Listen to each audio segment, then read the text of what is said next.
சூரியன் பரணி நட்சத்திரம். சூரியன் பரணி 1ஆம் பாதத்தில் இருந்தால், சூரியன் பரணி 2ஆம் பாதத்தில் இருந்தால், சூரியன் பரணி 3ஆம் பாதத்தில் இருந்தால், சூரியன் பரணி 4ஆம் பாதத்தில் இருந்தால், இந்த 4 பாதத்திலும் நிற்கும் போது கொடுக்கக்கூடிய நற்பலன்கள் என்ன மற்றும் கெடுபலன்கள் என்ன என்பதை இந்த வீடியோவில் பார்த்து தெரிந்து கொள்ளலாம்.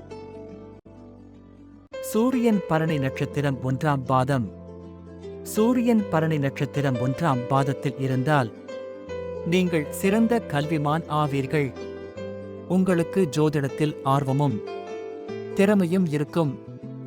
நீங்கள் பாக்கியசாலிகள், செல்வந்தர்கள், பெயரும் புகழும் பெற்றவர்கள், பிறரை கவரும் தோற்றமும் மற்றவர்களை ஈர்க்கும் கனிவான சுபாவமும் உடையவர்கள். கண்களைச் சுற்றி ஏற்படும் காயத்தாலோ அல்லது கண் பொறை, காணராகட் யாலோ கஷ்டப்படுவீர்கள். சூரியன் பரணி நட்சத்திரம் 2ஆம் பாதம். வாழ்க்கையின் பெரும்பாகம் மகிழ்ச்சியாகவே கழியும். தாய்வழி பாட்டனாரின் சொத்து வந்து சேரும். சிறந்த கல்வி பெறுவீர்கள். நன்கு படித்தவர்களோடு பேசிப் பழகும் பல சந்தர்ப்பங்களை அடைந்து அவர்களோடு உங்கள் கருத்துக்களை பரிமாறிக்கொள்ளுவீர்கள். நீங்கள் உத்தியோகத்தில் இருந்தால் உங்கள் மேலதிகாரி நன்கு படித்து புத்திசாலியாகவும் உங்களை பாராட்டுகிறவராகவும் இருப்பார்கள். சூரியன் பரணி நட்சத்திரம் 3ஆம் பாதம். இது சிறந்த ஸ்தானம்தான். வேறு மாறுபட்ட கிரக சஞ்சாரங்கள் உங்கள் ஜாதகத்தில் இல்லாவிட்டால் உங்களுக்கு 2 தாரங்கள் உண்டு. நீங்கள் மதுபான பிரியர்கள்.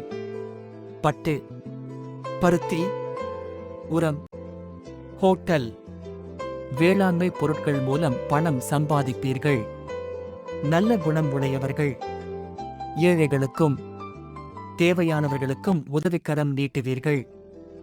எல்லோராலும் மதிக்கவும் புகழப்படுவீர்கள். சூரியன் பரணி நட்சத்திரம் 4ஆம் பாதம். இது சுத்தமாக நல்ல ஸ்தானமே இல்லை. நல்ல கிரக சேர்க்கை ஜாதகத்தில் இல்லாவிட்டால் நீங்கள் இரகசியவாதியாகவும் உங்கள் கருத்துக்கள் சந்தேகத்துக்கிடமாகவும் கருதப்படுவீர்கள். உங்கள் நடத்தையும் சரியாக இருக்காது.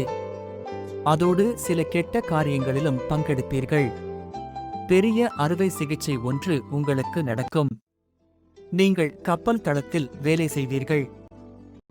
உங்கள் ஜாதகத்தில் சூரியன் எந்த பாதத்தில் இருக்கிறார் என்பதையும் அவர் கொடுக்கும் நற்பலன் என்ன என்பதையும் இந்த நிகழ்வு ஜாதகருக்கு எப்போது நிகழும் என்பதையும் அறிய கீழே உள்ள இணையதளத்தில் பார்க்கலாம்.